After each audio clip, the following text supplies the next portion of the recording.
Cool. So we're on question 8 right now, 8.1. This is the second calculus section of the paper. So 8.1, it's telling us the following information is given relating to a cubic graph. We have f of 0, so the x value is 0, and the y value there is also 0. And then the 3 is the other x value, and then that equals 0 as well. So what we're looking at are these guys over here. F of 0 equals 0, and f of 3 equals 0. So this is on the original parent graph. And then we've got our first derivative. Our first derivative, the x value is 3, and this equals 0. And our first derivative, the x value is 1, and that also equals 0. A reminder from the previous video that our first derivative, when it equals 0, those are our turning points. So I'm going to write the little cheat sheet that we have just now. And then we also have the second derivative, and that is 2 is the value, and that equals 0. And that is our point of inflection. So what it's telling us here, the second derivative where x is less than 0 for x equals 2, talking about this 2 value. When it is less than 0, it means we are concave down after this point where x is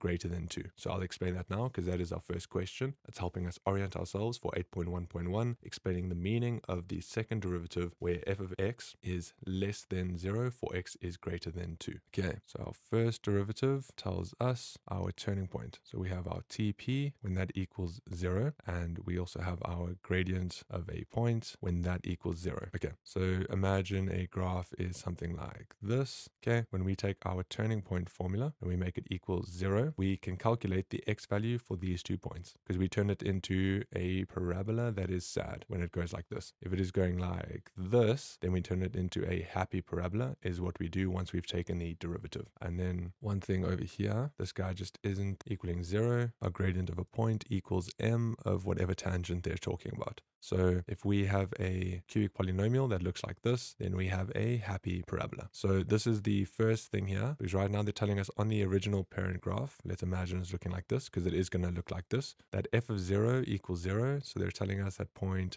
0 equals 0 and point 3 equals 0 in terms of y. This will be the x value, y value, x value and y value. And then for our first derivative, that's an x value that is common, and this will be our gradient at that point. This will be the x value that is common, and that will be our gradient at that point. And then second derivative, when it equals 0, that is our point of inflection. That is the point right in the middle before this upward turning parabola turns into a downward turning parabola. It is the point right in the middle, and that equals 0. So our first derivative, our turning point equals 0, and our gradient of a point equals m. Once we take our second derivative, it means our point of inflection equals 0, or it tells us the concavity. Concavity is what this 8.1.1 is all about. If our second derivative is greater than 0, then it means we are concave up. If our second derivative is less than 0, then we are concave down. This is our cheat sheet. First derivative, turning point equals 0, gradient of a point equals m, second derivative, point of inflection equals 0, or we get concavity, and our second derivative greater than 0 is concave up, our second derivative less than 0 is concave down. So what we have over here, our second derivative is less than 0. Less than 0 means we're concave down where x is greater than 2.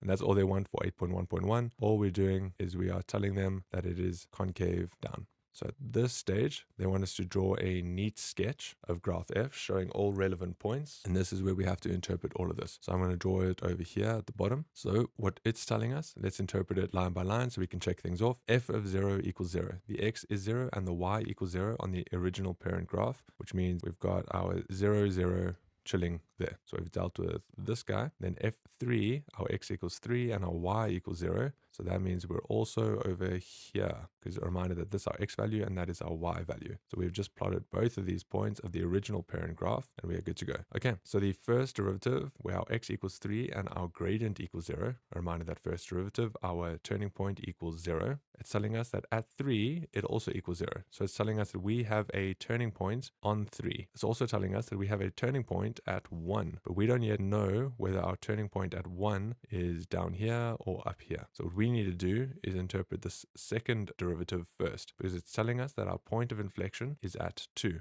The reason we had 8.1.1 is that our second derivative is concave down for x being greater than 2. So what that means, when we are concave down for where x is greater than 2, so x is greater than 2 here, this isn't to scale because we don't necessarily know these y coordinates, but let's imagine there's a point over here. Because if something is concave down, it is the exact point where we start turning our downward parabola, which means if 3 is our turning point, then we are turning a downward parabola like that. So this means this is the concave down portion. We don't know how far down it goes, but it can't be up here, because if we were to connect it from here all the way to 3, that would be the concave up portion. And that isn't what this statement over here is telling us. So this means we have a point here and we now have the trajectory, which means, can we see, is it a graph like this? No, it's not. It's going down at the end with the tail on the right, which means it's a graph like this guy. Okay, so our point of inflection is at 2.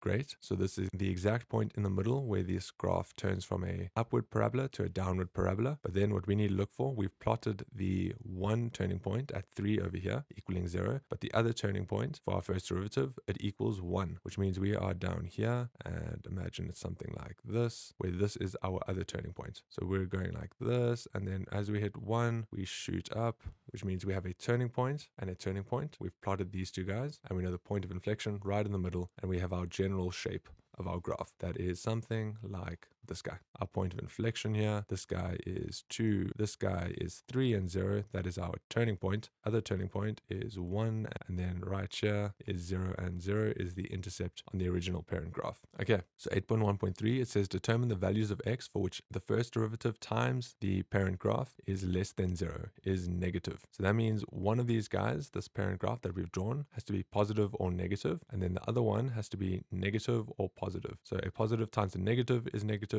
or a positive times a negative is negative. Those are the only options we have. We've already plotted our parent graph, but what we need is the first derivative. The way that we interpret that is that we have a graph that is concave down at the tail, which means it is looking something like this. A reminder that a graph like this has a downward facing parabola once we take the first derivative. So that is how we will interpret it. So what this means though, and how we can plot it based on this information here, is that it's not about the parent graph's coordinates. It's not about the point of inflection either, but what is very important is the turning points, because the turning points are the x-intercepts of our parabola. Okay, I'm going to say that again. The turning points, so this guy over here and this guy over here, are the x-intercepts of our parabola, which means that if we have a sad parabola and those are the x-intercepts, it is going to intercept something like this, for example. We don't necessarily know where the turning point is of our parabola, but we do know that the x-intercepts are these guys, the same as the turning points on the original parent graph, which means what we're trying to interpret is where is it less than 0. So as we draw dotted lines up here and we segment off our graph, the only places that can be true for this statement, if we are over here, this guy is forever positive and this guy is forever negative. So x is less than 0. Okay, that is one mark right there. And then the second mark is over here, is this statement true from 0 to 1? They're both negative in that range, so that does not work for us. And then at this stage, from 1 to 3,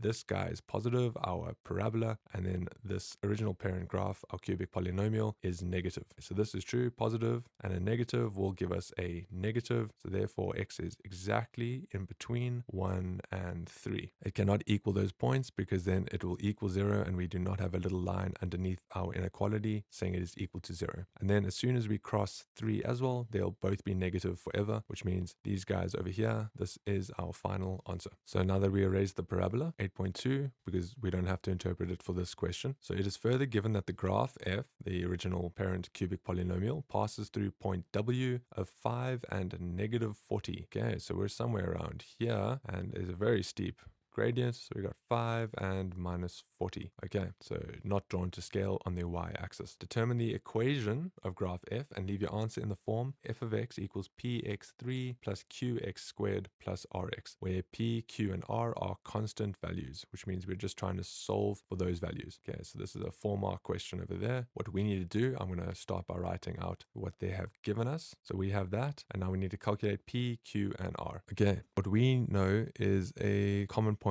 here. We know this 5 and negative 40. We also know 3 and 0, 1 and 0, 2 and 0, and 0 and 0. What we need to do is set up our equation in terms of brackets, because what we're trying to do is get all the x-intercepts so that we can then plug them into this graph and FOIL them out. What we're trying to get first is our a, which is represented by our p over here. It is the gradient, the general curve of the graph. Then what we're trying to do here is put an x in all of these brackets, because once we FOIL all of these things out, we end up with our x cubed, our x squared, our x, and as mentioned, a intercept. And in this case, our intercept, our y-intercept is 0, because it is passing through the origin. So what is important important here is the x-intercept. So we have x minus 0. Okay, a reminder that if things are on this side, we're going to say x plus 2, for example, but it isn't on this side of our cardinal plane. Things work backwards when we do horizontal shifts. So we have x minus 0, and then we have x minus 3. So positive 3, we plug it in and we make it negative over here. And then often there'd be a third point, but in this case, it's not above the graph going something like that. We don't have two different points here. What we have is our turning point on the x-axis, which means our x is minus 3 again, because it hits the minus 3 once, and then it hits the minus 3 on the way down as well. And that is how we interpret this guy. The most common setup is that a equals x minus 0, which is just x, and then x minus 3 times x minus 3 is x minus 3 squared. And right now, this would be our setup for the x-intercepts when one of our turning points is on the x-axis. So we have x minus 0 for that bracket, and then minus 3, it hits twice because we have our turning point on the bracket. Okay, so right now, the goal of this was to calculate a. And what we can do nice and easily to get a is plug in a point on the graph. They gave it to us. 5 is our x and minus 40 is our y. So over here, we have minus 40. We are trying to calculate a. We put 5 over there, and then we put 5 minus 3 squared. 5 minus 3 is 2, 2 squared is 4, 4 times 5 is 20, so we have 20a is minus 40, and then minus 40 divided by 20, therefore a equals negative 2. So we just calculated a's value, and that's great for us. So a reminder that we set this up because we are looking at the x-intercepts, and now that we have a, it becomes a lot easier to FOIL this out and get the q and the r value in our original. So we have got the p, we have the a, and now we need q and r, and we don't usually try and calculate them separately. We end up plugging our a back into the original, and then from there we can just FOIL this. So f of x equals minus 2. We have x over here, we have x minus 3 squared over there, and now we can just FOIL it. So minus 2 times x is minus 2x, and now we can simplify here. Is x squared minus 3 times x is minus 3x times 2 is minus 6x, and then minus 3 times minus 3 is positive 9. Okay, so we have that over there, and then we can just distribute our negative 2x into all of them, which means we have minus 2x cubed minus 2x times negative 6. We have positive 12x squared, and minus 2x times 9 is minus 18x. And that means our values for p equals minus 2, q equals positive 12, and r equals minus 18. And that is our final answer. We have calculated p, q, and r, where p, q, and r are constant values, giving us 4 marks over there. Awesome, guys. Great job. Let me know if there are any questions in the comments below, and then I will see you in the next video.